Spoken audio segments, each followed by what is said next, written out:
PLC के अंदर क्या होता है कि सॉफ्टवेयर को बनाते हैं हम। सॉफ्टवेयर में क्या है, सेट ऑफ इंस्ट्रक्शंस हैं। सेट ऑफ इंस्ट्रक्शंस जो कंप्यूटर को बताती हैं कि उसने क्या करना है। Set of instruction that tells to computer what to do. अब इन इंस्ट्रक्शंस को राइट करने के लिए हमें जरूरत पड़ते हैं प्रोग्रामिंग लैंग्वेजेस की। ठीक है, इन प्रोग्रामिंग लैंग्वेजेस को अगर हम देखें तो प्रोग्रामिंग लैंग्वेज को हम दो हिस्सों में डिवाइड करते हैं, एक हाई लेवल और एक low level. High level language जो कि ह्यूमन लैंग्वेज है, ये लाइक अ सेंटेंस इंग्लिश होती है, और ये जो लैंग्वेज है ये मशीन लैंग्वेज है जो कि बाइनरी लैंग्वेज होती है। अब हम इनसे एक दूसरे को कम्युनिकेट कराने के लिए हमें जरूरत पड़ती है किस चीज की, ट्रांसलेटर।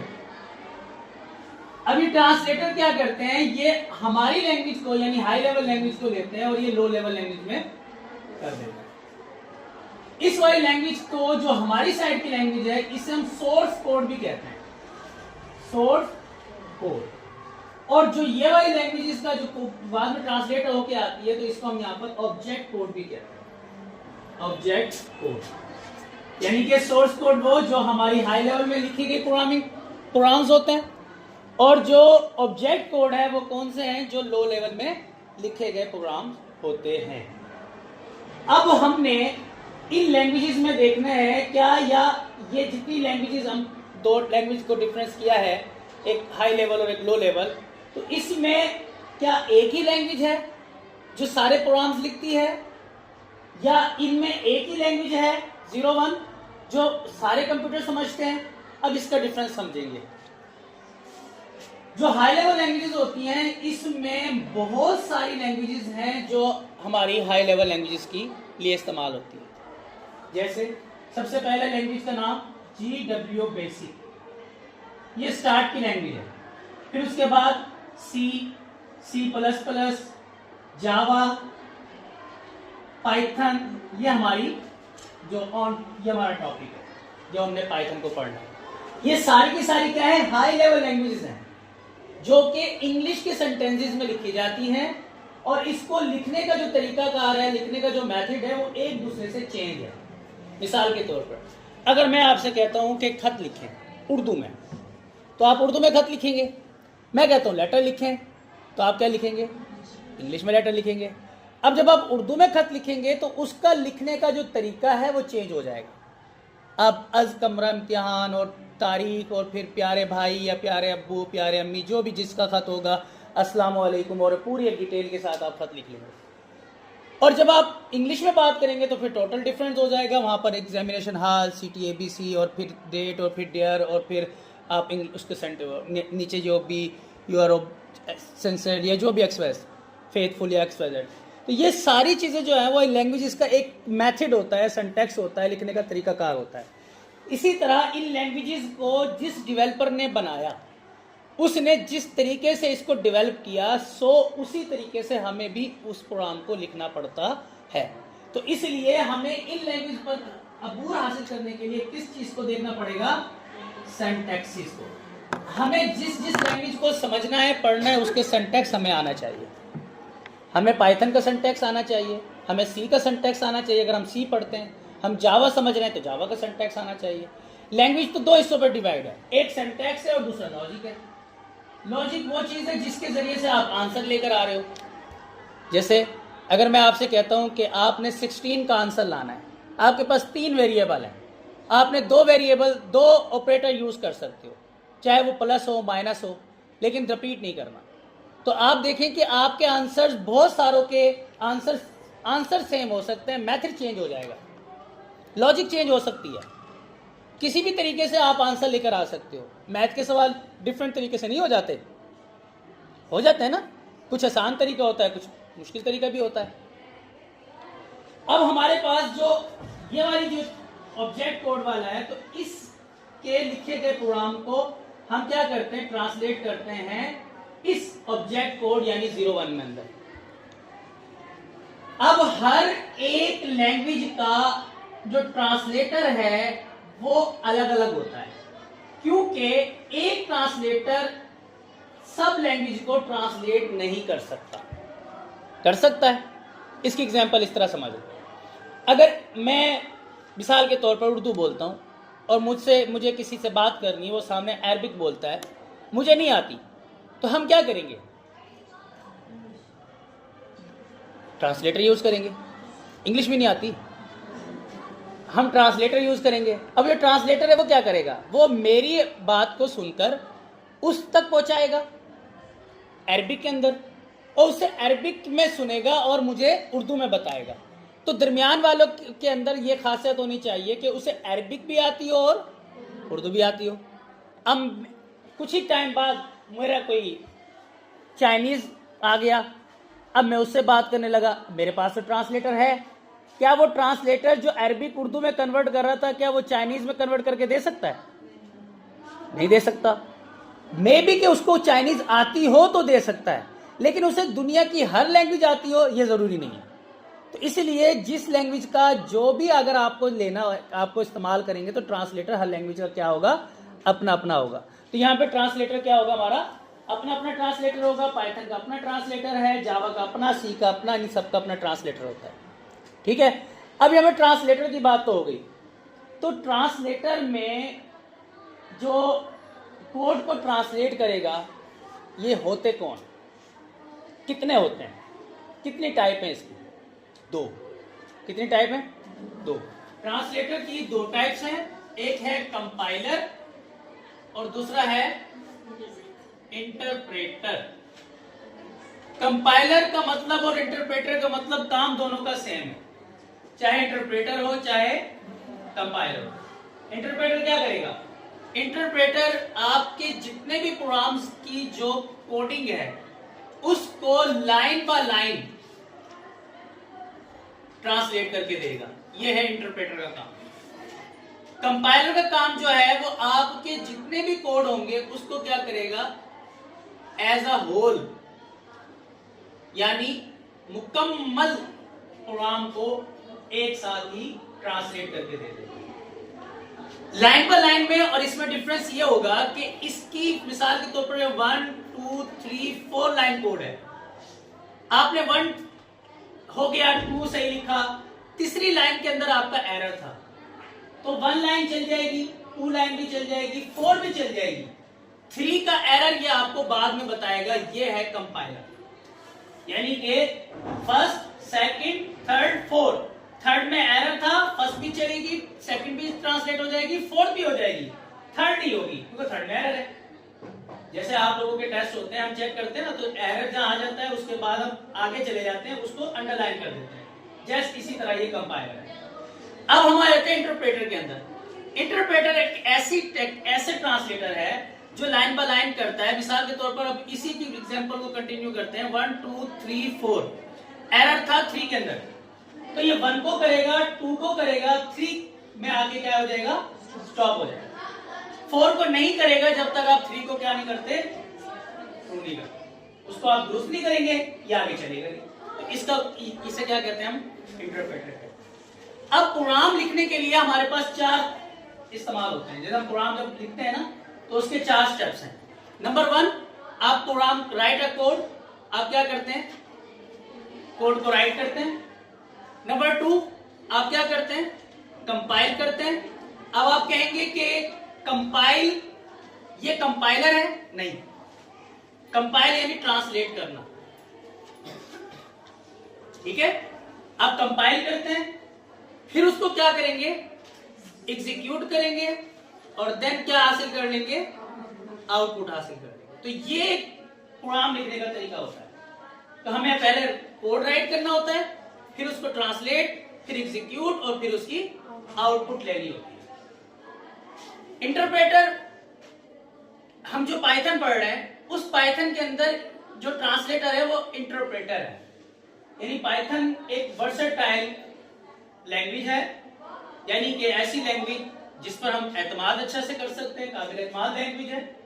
और ये ऐसी लैंग्वेज है कि इसको तकरीबन दुनिया की बड़े बड़े प्लेटफॉर्म जैसे Google, Facebook, Insta, Twitter, Netflix, बड़ी सी बड़ी कंपनीज जो आज तक दुनिया की सोशल मीडिया की बादशाह हैं, वो भी पाइथन को क्या करती हैं? यूज करती हैं। पाइथन एक बहुत बड़ी लैंग्वेज है, सूटेड फॉर बिगिनर। इसका मतलब यह है कि ये सूट करती है उन लोगों के लिए जो अभी भी स्टार्ट कर रहे हैं प्रोग्रामिंग का। अभी कदम रख रहे हैं जैसे आप लोग, अभी आपको प्रोग्रामिंग सब का सेंस अब स्टार्ट होगा। तो जो आप ली है ना, अभी आप आए हैं, अभी तो इससे पहले तो आपको नहीं पता था कि प्रोग्रामिंग लैंग्वेजेस होती क्या है, ये क्या चीज है, ये तो अभी यहाँ के पता चल रहा है, तो इसके लिए बड़ी सूट करती है। उसकी रीजन ये है कि स्ट्रेट फॉरवर्ड है। स्ट्रेट फॉरवर्ड का मतलब यहाँ पर यह है कि आप इसके अंदर लिखा हुआ कोड डायरेक्टली लिख सकते हैं। मिसाल के तौर पर हम अगर एक लैंग्वेज और की बात करूं, सी लैंग्वेज है, इससे पहले की लैंग्वेज है, उस सी लैंग्वेज के अंदर जो प्रोग्राम लिखते हो उसके लिए आपको एक पूरा स्टेप बनाने पड़ते हैं। मिसाल सबसे पहला आपको हैश इंक्लूड यानी कि लाइब्रेरी इंक्लूड करानी पड़ती है, studio.h हैश इंक्लूड conio.h, फिर उसके बाद फंक्शन डिक्लेयर करना पड़ता है, फिर कर्ली ब्रैकेट, और फिर आपको कोई ना कोई वेरिएबल जो पहले इस्तेमाल करेंगे, जो वेरिएबल आप यूज करेंगे उसको भी आप पहले बताएंगे कि मैंने ये वेरिएबल इस्तेमाल करना है। जैसे आपने 3 वेरिएबल इस्तेमाल करने थे वो बता दिए, फिर इसकी वैल्यू आप देंगे, फिर इसको यहाँ पर लॉजिक अप्लाई करेंगे, फिर उसके बाद यहाँ पर प्रिंट एफ करेंगे, और प्रिंट एफ के अंदर भी बताएंगे कि जो वेरिएबल आप प्रिंट करा रहे हैं वो किस डाटा टाइप का है। आपका मतलब नहीं है इसको समझना, आप सिर्फ देखें इसको कि एक प्रोग्राम को लिखने में किसी और लैंग्वेज में कितना टाइम लग रहा है और कितनी चीजें आप लिख रहे हो। फिर उसके बाद यहाँ पर उसका प्रिंट कराएंगे, और एक हर किसी के आगे टर्मिनेटर भी लगाएंगे, यहाँ पर एक फंक्शन अप्लाई करेंगे गेट ch का, और ये प्रिंट। अब ये इतना बड़ा प्रोग्राम 1 2 3 4 5 6 7 8 9 10 11 कितनी लाइन है? 11 लाइनें लिखी हैं।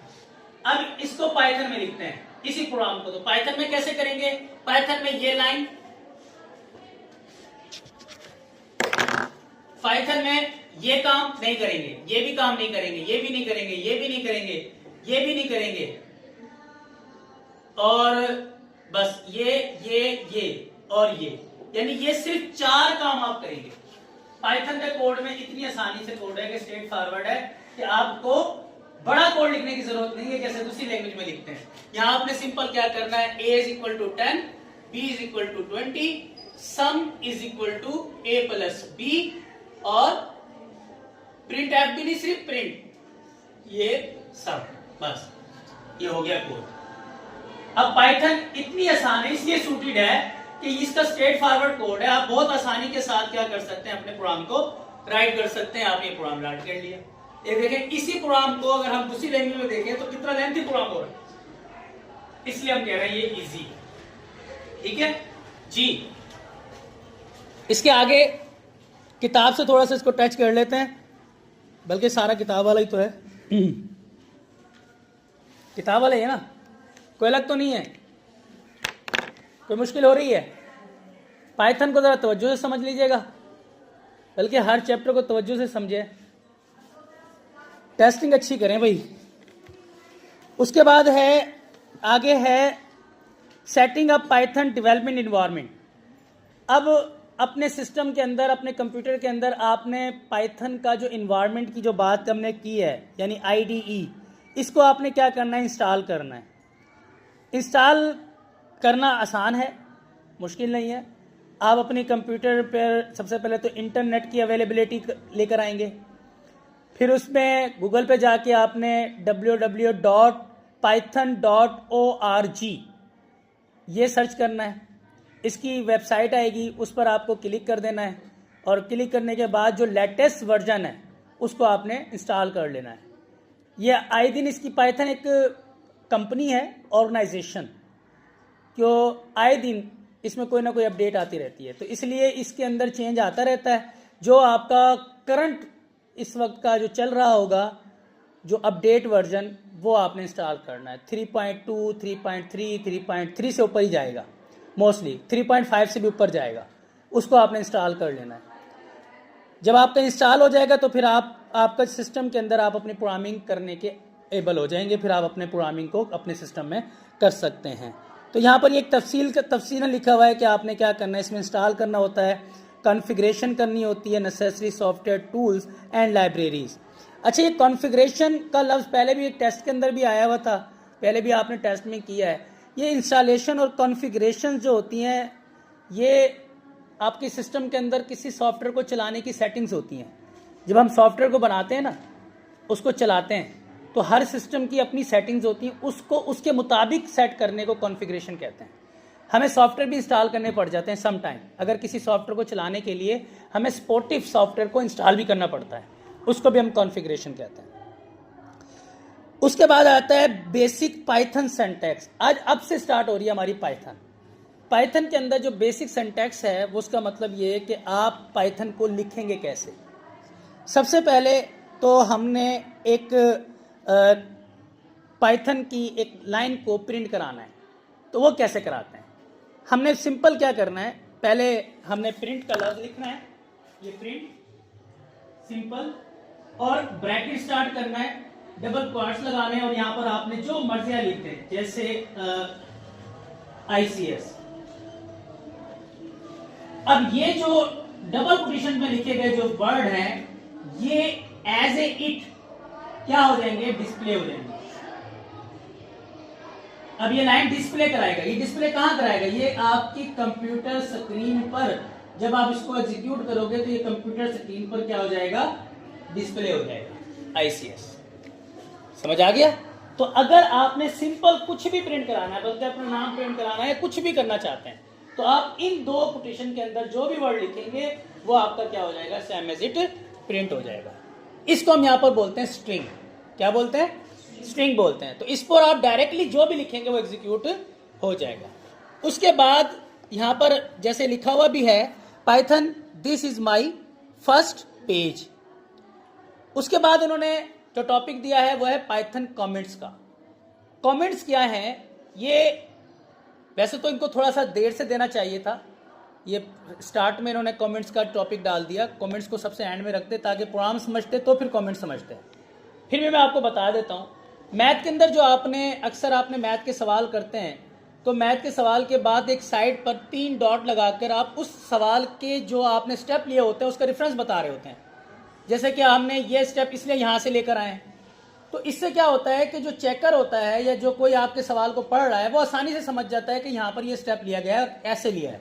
ऐसे ही ना, जैसे आपने अक्सर लिखते हैं कि मसावात नंबर 1 से 1 को 2 में जमा करने से, या 1 को 2 में से माइनस करने से, या अगर डिवाइड करने, ये इस तरह के रूल्स वगैरह अप्लाई करते हैं। तो अब यहाँ पर हमने इसी तरह जब हम अपने प्रोग्राम को बनाते हैं तो हम ज़रूरी नहीं होता कि उस प्रोग्राम को बाद में हमने ही जो है वो चेक करना है, या हमने ही उसे एग्जीक्यूट करना है, या हमने उसे मेंटेन करना है, या हमने उसकी मेंटेनेंस करनी है।